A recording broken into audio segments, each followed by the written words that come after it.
एकीकडे आज देशभरात लाडक्या गणपती बाप्पाला साश्रू नयनांनी निरोप दिला जातोय, तर दुसरीकडे पोलीस दलात कार्यरत असणारे पोलीस कर्मचारी ज्ञानेश्वर मोरे यांचा हृदयविकाराच्या झटक्यानं मृत्यू झाल्याची धक्कादायक घटना घडली आहे। ही घटना घडलेली आहे अहमदनगरमध्ये। काल दुपारी तोफखाना पोलीस स्टेशनच्या गणेश विसर्जन मिरवणुकीत त्यांनी डान्स केला होता। मिरवणूक संपून घरी जाताना त्यांना तीव्र हृदयविकाराचा झटका आल्यानं त्यांचा मृत्यू झाला।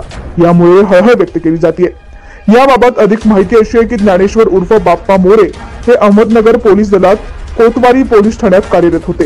काल तोफखाना आणि कोतवाली पोलीस स्टेशनमध्ये गणपती विसर्जनाचा कार्यक्रम होता। काल दुपारी कोतवाली पोलीस ठाण्यात गणपती विसर्जनाची मिरवणूक काढण्यात आली होती। या मिरवणुकीत ज्ञानेश्वर मोरे यांनी मराठी चित्रपटाच्या गाण्यावर भन्नाट डान्स करत सर्वांची वाहवा मिळवली होती। गणपती विसर्जन मिरवणूक झाल्यानंतर ते आपल्या घरी गेले। घरी गेल्यावर ज्ञानेश्वर मोरे यांना हृदयविकाराचा तीव्र झटका आला आणि यातच त्यांचं निधन झालं।